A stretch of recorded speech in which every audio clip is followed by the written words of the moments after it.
What's shaking, everybody? If you don't know already, I'm Sater Breeze and this is Sater Breeze Gaming.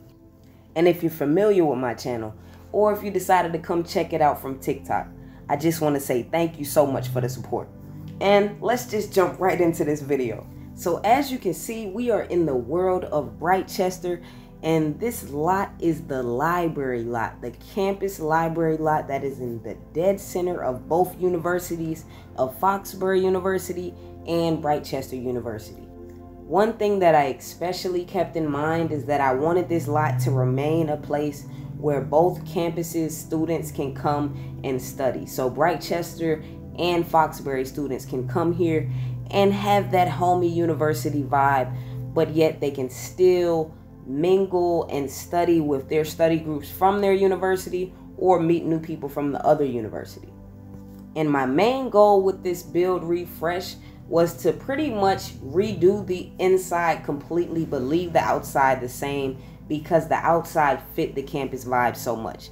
Now, as you can see with the camera acting the way it is, that is not a glitch in my game. That is from the new console control changes, and that leads me into talking about the Sims community news updates. See, there have been a lot of game changes and updates, and if you keep up with the Sims on Twitter or on the Sims forum, then you know it's been a lot going on. From needed bug fixes to gallery upgrades, these console control changes came along with a recent update that was supposed to fix infant milestones, upgrade the gallery, and a bunch of more technical and bug fixes.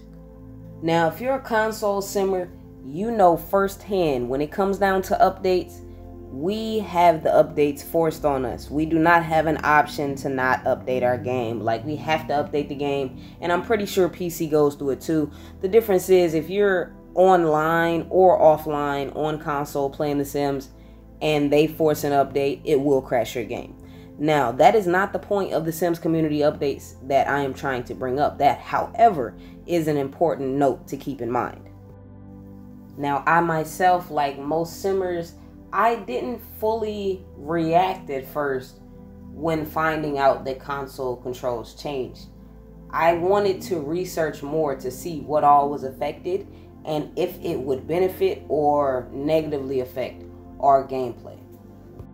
And when I got to reading some of the comments on Twitter that were basically explaining all of the console control changes, I couldn't really believe it. I was like, nah, this can't be. They wouldn't do this.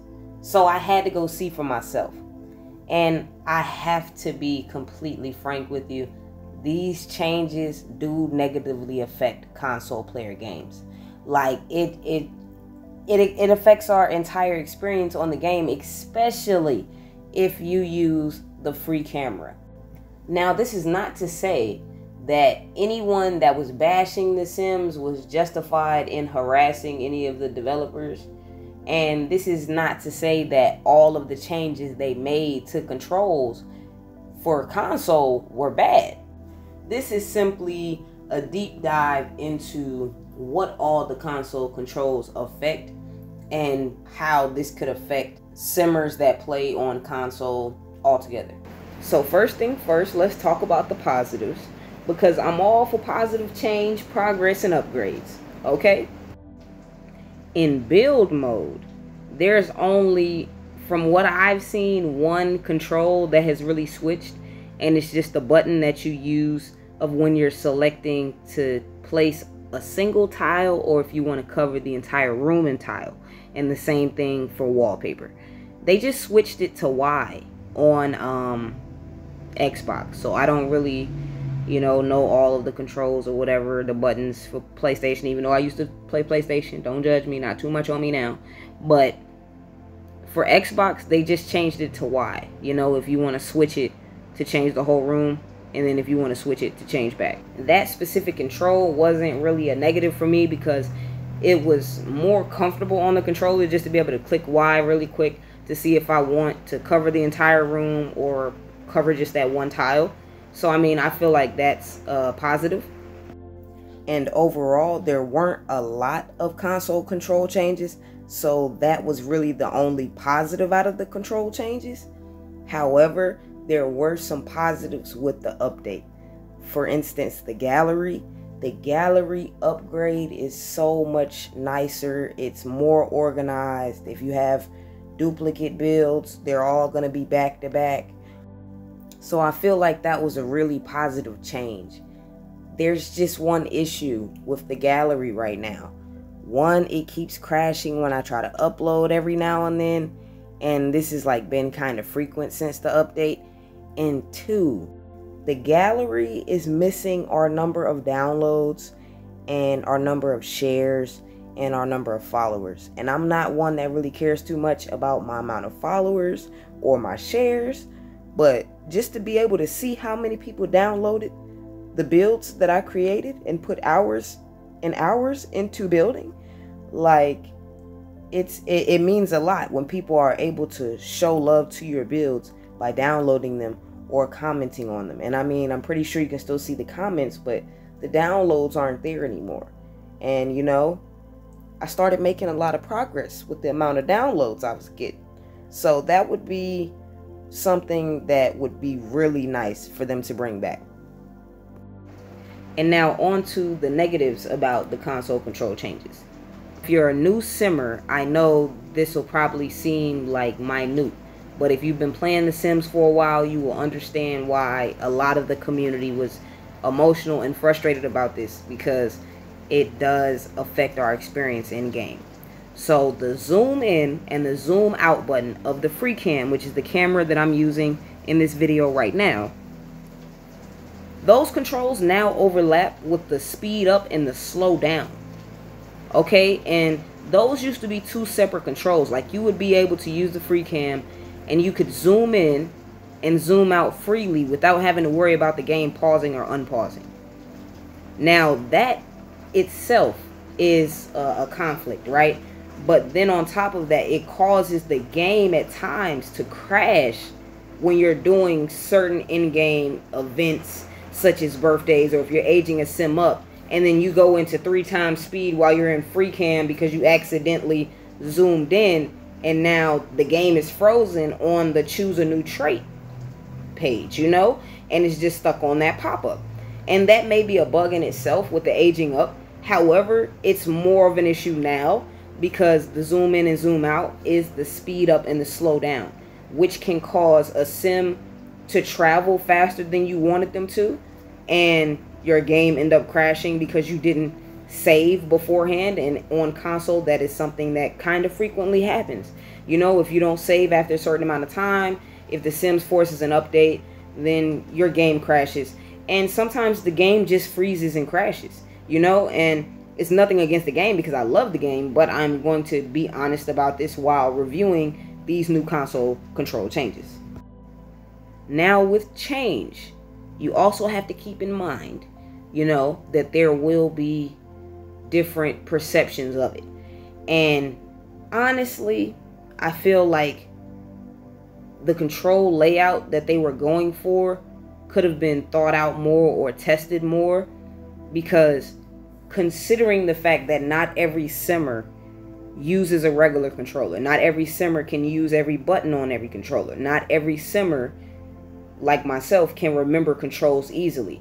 I currently live with post-concussion syndrome, which makes it extremely hard for me to remember things. And I am also diagnosed with anxiety, so extremely stressful to have to relearn the controls for my comfort game, you know, because this is a game where you don't really have to remember anything unless you choose to, unless you want to be a legacy player.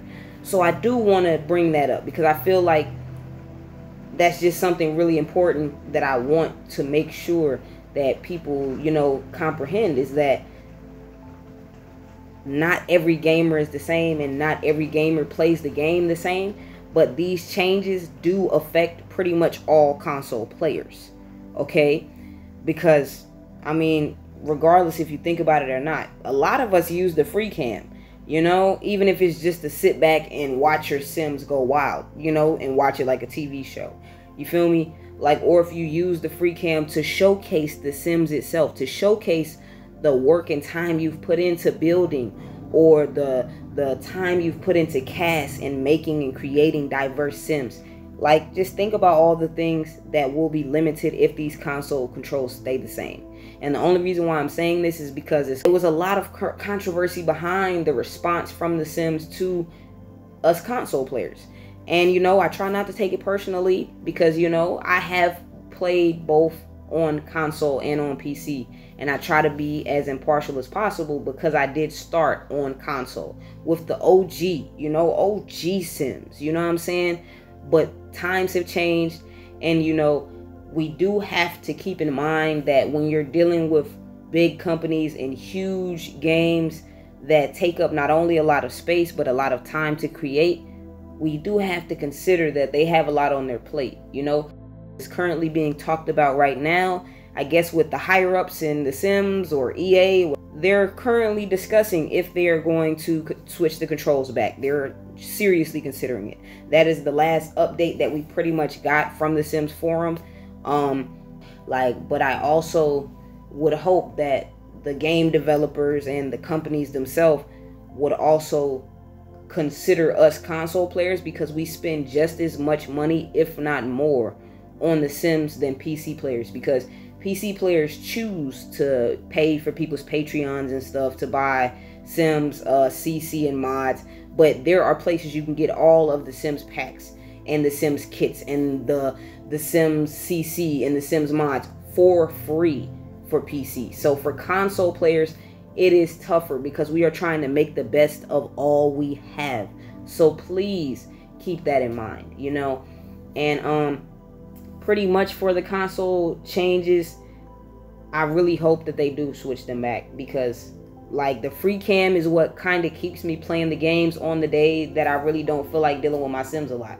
Sometimes I can just play with the free cam and just walk around like I'm the videographer of my Sims on a TV show, because I miss The Sims 3 and all of the capabilities in The Sims 3, and I know The Sims 4's potential, you know. And I feel like if we had the home video recorder from The Sims 3 and The Sims 4 with the graphics of The Sims 4, that would be amazing. And that would give every Simmer the ability to showcase their style of gameplay. It would give every Simmer that comfort and ability to know, hey, The Sims gave me something that I can use to showcase my Sims and my gameplay in my world, you know? Like, and because that's not in The Sims 4 right now, and I'm really hoping that they add it into The Sims 4. Because that right there, I mean, if you had the home video recorder, you could do more than just record on the free cam and create content to showcase The Sims. You could showcase The Sims, create content, and create your own home movies, films, and TV shows for your Sims to watch. And I also mention this item quite frequently because, one, it was super underrated in The Sims 3. Not a lot of people knew how amazing it was and what all you could do with it. But I also bring it up to remind a lot of people that used to play the older Sims versions, like, don't forget that The Sims 4 has so much potential. Because think about how much stuff, animations, and gameplay items that were in The Sims 4 predecessors are now not included. And that's something that is important to be brought up now because of the reveal of the horses pack.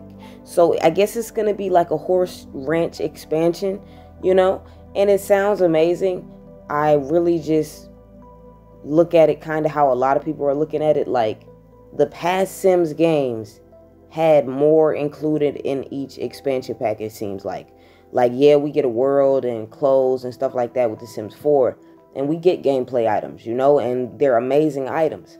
However, we are catching on, and we have realized completely that they have taken the past games and just broken the items from those expansion packs up into different little kits and expansion packs, you know. And it's kind of frustrating and disappointing to see how much of the stuff is either behind a paywall or right, it's just not in the game at all. Like, for instance, making bands, the ballet bar, the pull-up bar. I mean, just a lot of stuff. I digress. I just felt like that needed to be mentioned because one of these new Sims community updates that we're talking about, you know, is the Horses expansion. And I mean, I'm looking forward to it, you know, but when it comes to the expansion packs, I try to keep my expectations realistic, especially for The Sims 4, because it seems like the effort they put into The Sims 3 and The Sims Castaways, The Sims 2, and even The Sims Life Stories, it just seems like it was a lot more effort into it, you know. And now with the Sims pack releases, just don't set your expectations too high. Know you're gonna get something that's nice, but don't expect too much, because I mean, think about it. We're getting a Horses expansion now, but in The Sims 3, we got The Sims Pets. You feel me? You got The Sims 3 Pets. So it pretty much came with all of the animals we're getting now, minus the rabbit hole ones. You know, like the animals were playable in the other Sims games, you know? So that's just something that I think should be mentioned and thought about.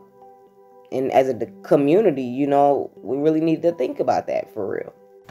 But, you know, if you stuck with me this far, like I said before, I'm all for positive change and progress and upgrades, you know. But we do have to acknowledge the negative effects of these changes. And thank you so much for sticking with me. And hopefully this gave some insight to anybody that was kind of confused on what all of the hype was about.